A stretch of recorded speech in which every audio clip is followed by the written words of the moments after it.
it's Relaning, and welcome back to another episode of Life. And we should just get started. Today's episode 29. So start with Song of the Week. This song is Every Little Thing by Hillsong Young and Free. Sorry, I slept with the air on last night. Okay. A dynamic and upbeat track that highlights the group's signature electronic pop sound, Every Little Thing. Also delivers a simple yet poetic message.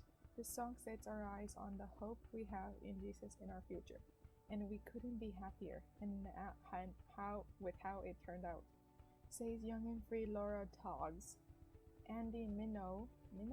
Oh wait, no, that's all. Sorry, I don't need to read that part. Wait, did I read that correctly? Alright, this song sets our eyes on the hope we have in Jesus for our future. Yeah, that's it. Now let's move on to the verse of the week. Today's verse of the week is, okay, let me just read it. Show me your faithful love. This morning, I trust in you. Show me what I should do. I put my life in your hands. Psalms 143:8. I recently found out it's Psalms, not Palms.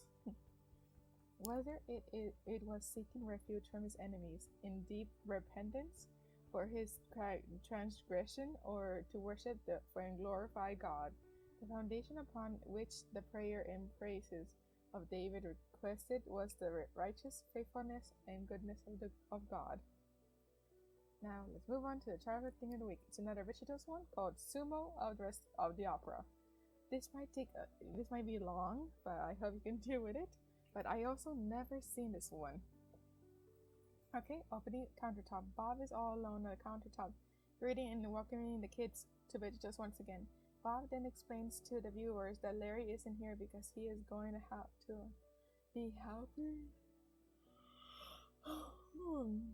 some kids out on a toy drive. But he explains even further that Larry hired a special friend to fill in for him while he's gone. We are then introduced to Larry's friend Lufty, the kindly, teensy-weensy cucumber, played by a hand puppet operated by Khalid the caterpillar, obviously. When Bob tells Luffy to say hi to the kids, Luffy does so, explaining that he is kind and friendly, and not to mention teeny-weensy. Bob then tells Lufty that since Larry's away, he's going to help with the show, which Luffy agrees with, explaining that even though he is teensy-weensy, he can be a great big helper. The phone rings. Then the phone then rings, so Bob goes to answer it, asking Luffy to cover him, which Lufty does.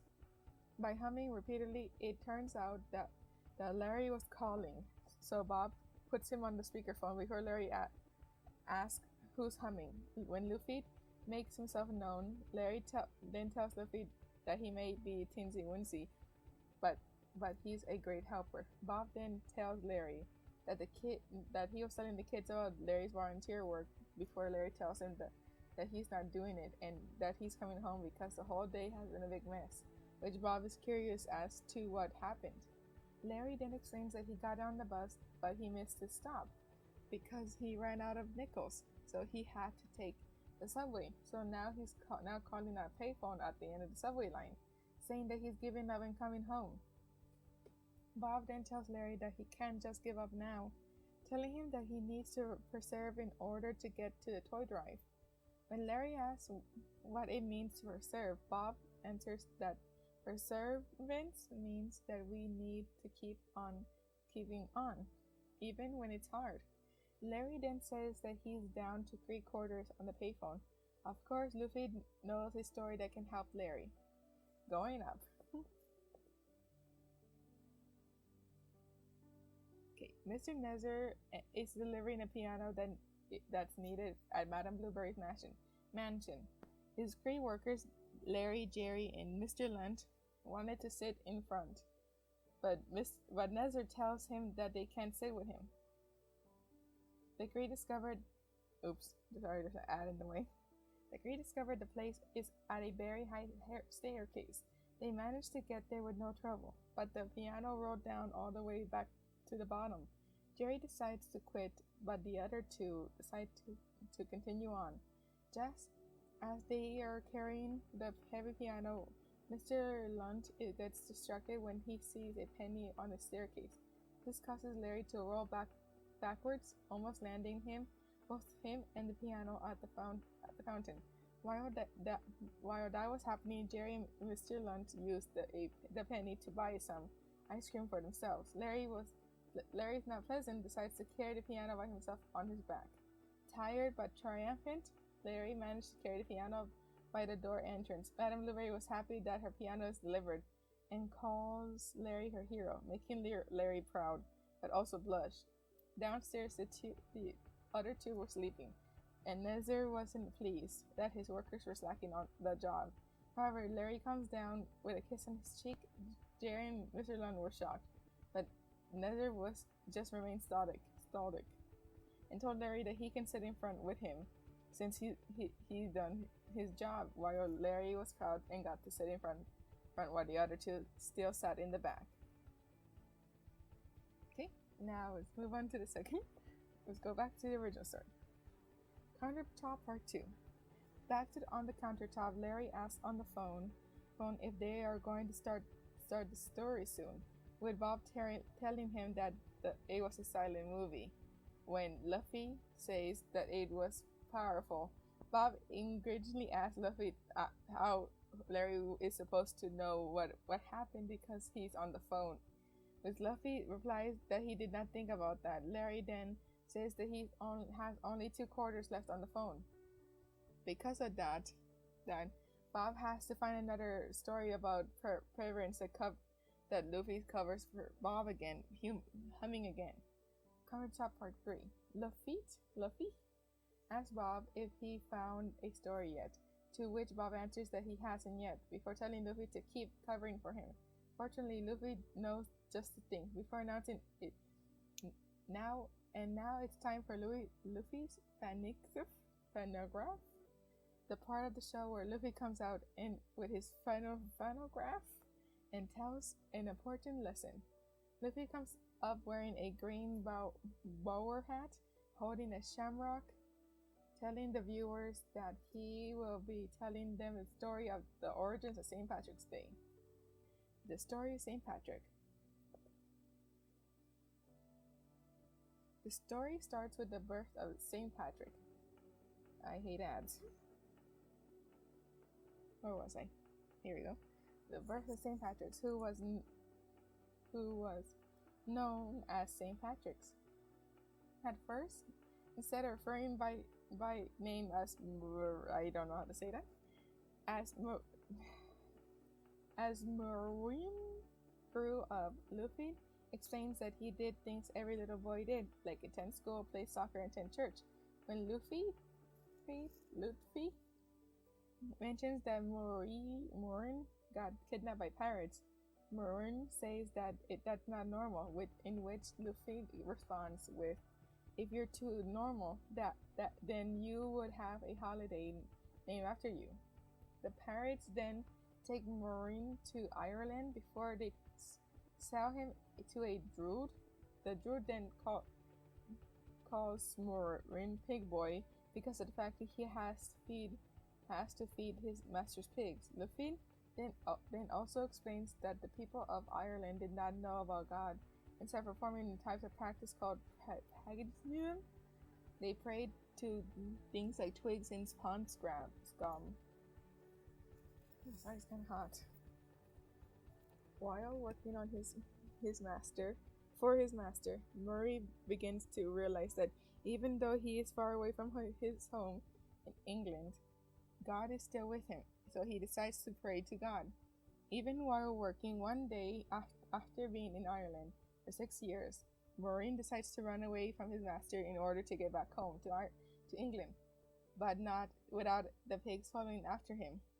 Maureen then approaches a ship, asking the captain if it's heading for England, to which the captain replies that it is. So he lets Maureen on the ship, though the pigs stow away on the ship as well. The ship sets sail, but ends up landing in France instead of England. Because of that, Marin, the captain, and the two captain mates have traveled on foot across France. After traveling, the group is really hungry, but they don't have food with them. The captain asks Marin to pray for food, which he does, just as the pigs show up. When the pigs realize what's happening, they end up getting turned into ham, with which the captain's mates phrasing as a miracle. That's kind of creepy. The captain then thanks Marin for saving them, but Marin tells him, "Thank God," which the captain and the mates do. After arriving back in England, Marin was able to return home to his family and friends again. Luffy then explains that after Marin left, he dreamt that the people of Ireland were begging for him to return to Ireland and teach them about God, which Marin agrees to. As soon as he finished school, after Marin has finished school, he has studied to become a bishop, and he got his name changed to Patrick, with Luffy telling him that the saint part comes much later. Soon Patrick has gone back to Ireland, where he explains to the people of Ireland about God. After a bit of misunderstanding in which the people of Ireland pray to the shamrock that Patrick is using in his demonstration, he tells that God is like a shamrock because he is three persons in one, which are God the Father, God the Son, and God the Holy Spirit. Once the people Ireland fully understand this, they decide to turn to God. Luffy then explains things further. On March 17, in every year 460, Patrick died at the age of 73, and that his name was changed one last time to Saint Patrick, which was the reason why on March 17 people celebrate St. Patrick's Day. Okay, got to top 4. After Luffy finishes Bob comes back explaining that he finally got the story to have Larry. Larry then asks Bob if he heard the story of St. Patrick, which Bob says he did not. Larry then says that he has 1 quarter left before Bob tells him that hang on in there and says roll film. Sumo of the opera. At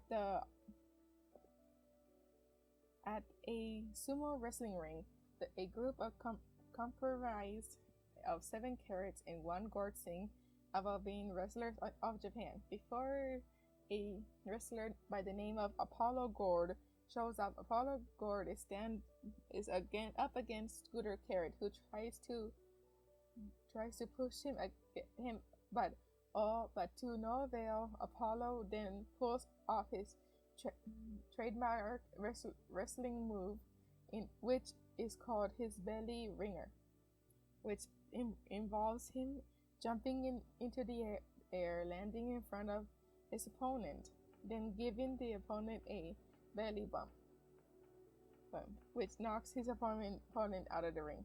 Apollo Gourd does just that to Scooter, knocking Scooter out of the ring as Apollo gives off a triumphant laugh. After that, the sportscaster Jimmy Gordley, played by Jimmy Gord, accompanied by his cameraman, played by Jerry Gord, approaches Apollo Gourd, telling him about the championship match in the celebration of the year Scallion, asking him to comment on his opponent Potato. Apollo answers that he has a haiku for Potato, which goes, "No way Potato will stay in the match and linger when I give him a belly ringer." After Apollo finishes this haiku, Jim is dubious, saying that that wasn't a real haiku, which the cameraman agrees with. A mysterious wrestler then shows up and entering the ring, Potato making Potato laugh with his silly hijinks. Jim is able to identify this wrestler as the Italian Scallion, played by Larry Cucumber. When the cameraman asks how the cucumber got the name Italian Scallion, Jim explains via silkscreen that the Italian Scallion got his name from being raised by scallions. so he grew up thinking he was Scallion. When the cameraman says that doesn't make any sense, Jim replies that it does, saying Scallion rhymes with 5 words, that Italian was the catchiest. Before the cameraman corrects him, saying that silkscreen doesn't make any sense, Archibald then shows up explaining about silkscreen. After that, the Italian Scallion then hangs a spoon on his nose, which Potato finds to be really funny. After his trainer Mikey, played by Paul Gray, tells him to stop laughing and that he's supposed to be sparring with the Italian Scallion. At that moment, Bobby, played by Bob Tomato, shows up asking Mikey if he has any recycling, to which Mikey tells him to help himself. Bobby then starts rummaging through the recycling bin at the same time that the Italian Scallion is now wearing a pair of funny glasses and making Poe laugh even more. Bobby then finds a banana peel in the recycling bin before he throws it into the ring before the Italian Scallion slips on it, sending him ricocheting off the sides of the ring before getting tied up. As a result, this makes Poe laugh even harder before he suddenly slips backwards after stepping on the banana peel and falls into the recycling bin. Before he says in haiku, "Oh, my aching back, might as well call workman comp. It's drawn out again." Jim then says, "Now that's a haiku." Before Archibald shows up again, explaining that haiku is a poem of 3 verses, with the first and third having 5 syllables, and the second verse having 7 syllables. Mikey then angrily tells the Italian Scallion that he's supposed to be helping Poe train, not give him a sprain, which the Italian Scallion apologized and then said he was just joking around. The Italian Scallion then sings about how he likes to joke around while in the ring. Okay, I'm just gonna pause here for a second. I need to go do something really quick. Be right back. Okay, I'm back now, but this little one wanted to join me. So, wanna join me? Okay, let's get back to the reading. Okay, after the Italian Scallion finishes the song, Mikey tells him to sit down, though he ends up sitting on a whoopee cushion that has been placed on the stool so that he sat on. Mikey then admonished the Italian Scallion for always joking around, telling him that he wanted to be a sumo wrestler but gave up the minute it got hard. Further telling the Italian Scallion that he got no guts, more accurately, no guts. More accurately, no guts, because he's skinny. Before telling him that he doesn't finish anything, the Italian Scallion then tells Mikey to tell him one thing he doesn't need to finish before his friend Hadrian, played by Junior Asparagus, shows up asking the Italian Scallion if he finished fixing his bike yet, because he needs for his paper route. The Italian Scallion is at a loss for words before Mikey shows him an incredible long list of things he never finishes. Poe is then carried off that after hurting his back when Apollo when Apollo hears the Potato is hurt, he demands to know who did it before Italian Scallion tells him it was an accident. Jim then asks Apollo who. Okay. Don't eat that. Sorry, she's trying to eat stuff off my desk. Okay. Who will wrestle to win the championship and the prize that goes with it. The prize for the winning the championship turns out to be a bicycle known as a tiger bike, which Hadrian really likes. Apollo then says that he wants the championship but doesn't care about the prize, while the Italian Scallion states that he won't have to finish fixing the Hadrian's bike if he wins.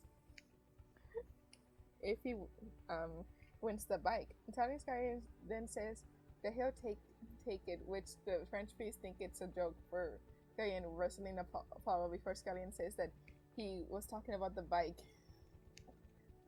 Apollo then says another haiku. In the year of the Scallion, how about with the Italian Scallion? Jim then notes that Apollo was only two syllables off by 2 syllables. Mikey then says that Apollo is way out of Scallion's head, with a Scallion retorting that he knocked potato. Sorry, thirsty. Potato out of the ring, which Mikey responds that he slipped on a banana peel. Scallion says that it was his fault, that he owes it to Poe. Then tells Mikey to tell Poe that he's taking his place. The French peas then started laughing at the aspect of the Italian Scallion facing off against Apollo Gord, before Jim tells Scallion that he's a hoot. Scallion then says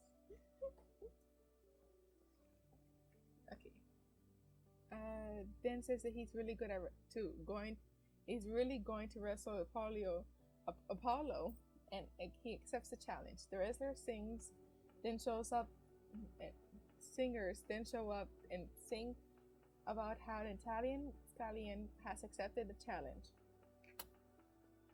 After that, Mikey asks Scallion why he's doing this, to which Scallion answers that he owes it to Poe, and that he needs the bike, which he owes to Hadrian. Mikey protests that Apollo is the champ and that no one has stayed in the ring with him longer than 8 seconds before Scallion tells him that there's always the first time. And I need to clean my eye. Okay. Where was I? Mikey then tells Scallion that he only has 2 weeks to train, before Scallion tells him I'm sorry, she's hiding. Before Scallion tells him that he could help him by being his trainer. Something which Mikey is hesitant about, before he finally agrees to train Scallion for the match, but tells Scallion that he has to do everything that he tells him, which Scallion says that he will promise to do. Soon, Scallion training has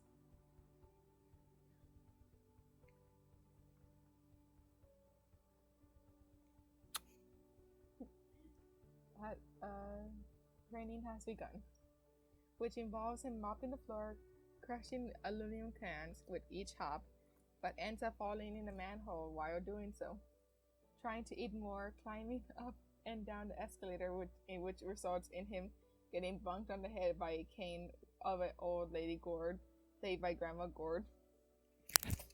Okay, bye-bye.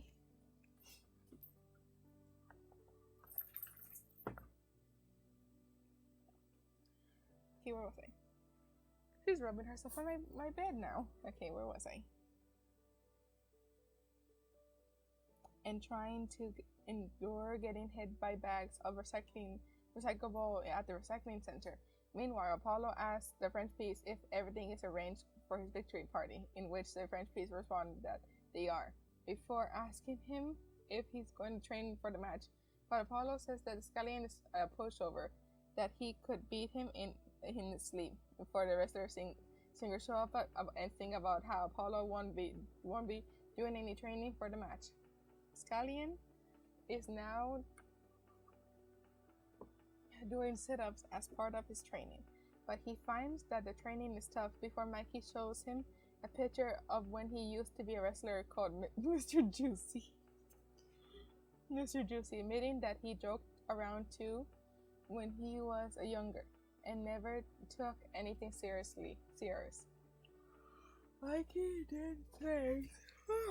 Mikey then says that you have to stick it out, even when it's hard, before showing Scallion a picture of himself as a wrestler, now known as Alexander the Great, Grand Sumo Champion 3 years running before his knee injury, which confuses Scullion. Mikey then explains that there's a lot of reasons to quit, but not because they are hard, and that God is.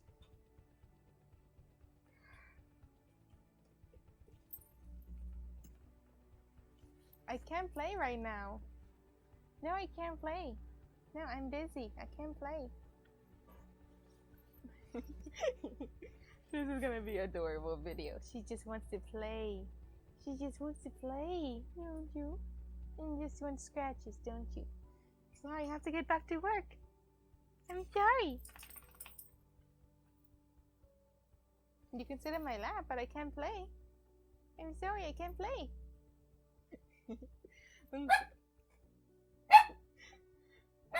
I'll be right back again. And I'm back. Sorry for the technical difficulties. This is the technical difficulties. And let's go back to reading. Now, where was I? I don't know. I'm just gonna read this part. That God gives us lots of things to do that are hard. Scullion then laments that he doesn't have what it takes to be a sumo wrestler, which is the reason why he always cloning around. The only thing that he's good at. Because of that, Scullion decides to quit before Mikey then hops off in shame after that. Later, while out in the street, Scullion then is met with Hayan, who is wearing Scullion headpiece on his head as Scullion wears. Hayan then asks Scullion why he is in training. Scullion says that he doesn't know before he asks about a headpiece that Hadron is wearing. Before Hadron answers that it is a Scullion headpiece that he made for show and tell, saying that it felt great to finish it and show it to everyone. Scullion then ejects, saying he will never finish any of his show and tell projects before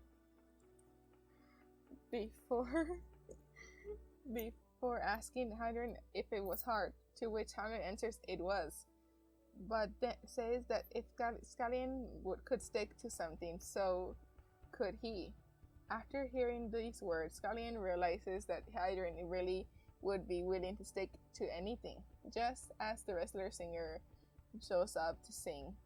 Wrestler singers then show up to sing about how while a sumo job is tough, you must always keeping on without a stop. After the song ends, a pair of carrots pass by, asking Scullion if he's gonna quit or is he waiting until he gets in the ring with Apollo. Because of this, Scullion is now inspired to continue with his training.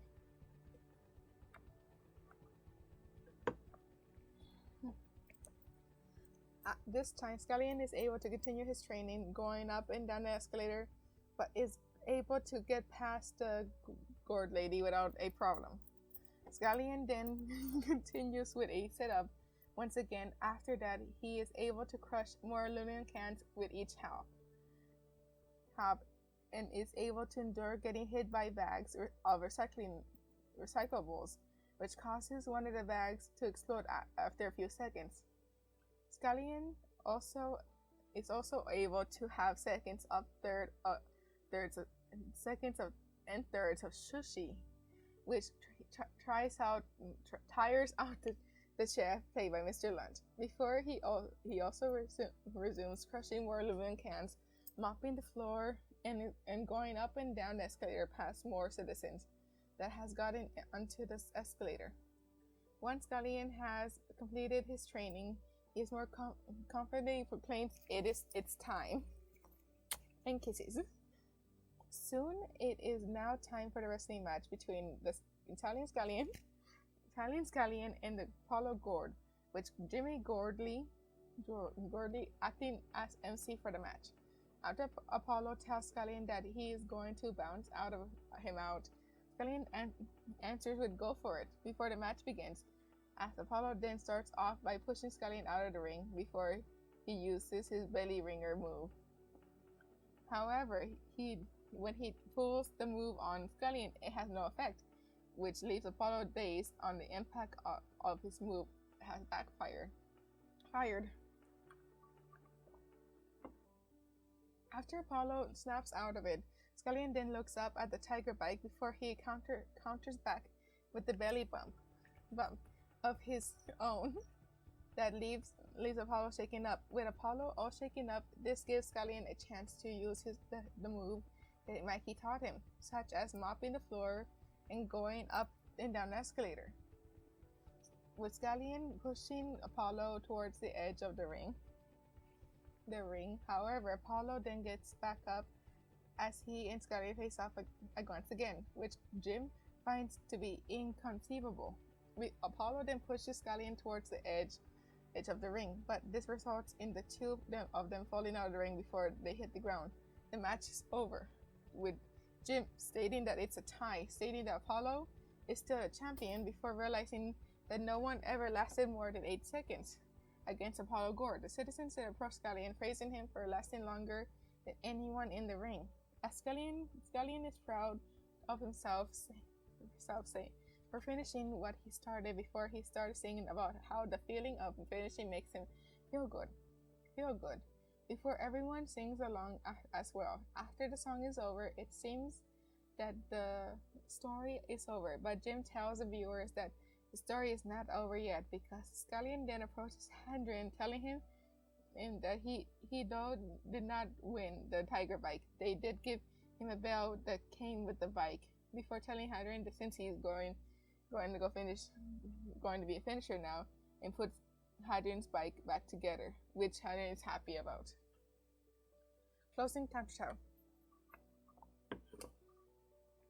Back on the countertop, Bob then asks Larry what he thought of the story before the sound of dial tone is heard, to which Bob is worried, thinking that Larry never got to hear the story. Larry then shows up, which Bob is happy to see, before he asks Larry about the kids that he doesn't know much of the story Larry heard, but Larry assures him that he heard pretty much the whole thing. Then he says he ran out of quarters before the end, but was able to make it to the toy drive. He then explains further that they gave away toys and had sandwiches and took pictures, claiming that it was awesome. Again, really? Bob then says that when he heard the busy signal, he thought that Larry had given up, but Larry tells him that he got back on the subway, got on the bus, grabbed a burrito, hopped 3 more blocks, made it there. Bob is amazed from hearing this story, before asking Larry to talk about what they learned today. Before a sumo version of what we have learned song plays, a QWERTY then streams up before breaking down, which surprises Bob and Larry, asking QWERTY if he is okay, but he can't respond without Howard before Luffy pops up, saying that he could fit into tiny places. Before Bob in shock tells him that he killed QWERTY, but Luffy denies this, saying that he only made QWERTY sputter and smoke. Before Bob says that they need to get QWERTY repaired and that they need a verse. Fortunately, Luffy says that he knows his scripture memory verses.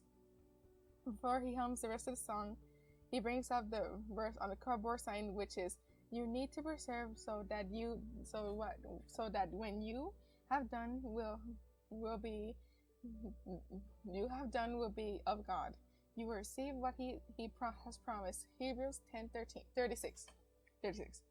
Larry praises Luffy for the verse before Bob tells him that God wants us to reverse, to keep on keeping on, even when it's hard. After Bob, Larry, and Luffy then signs off as the episode ends. That is all for today. Sorry this might be long. We had a little troublemaker guest who's on my bed right now. And I hope you got something out of God today.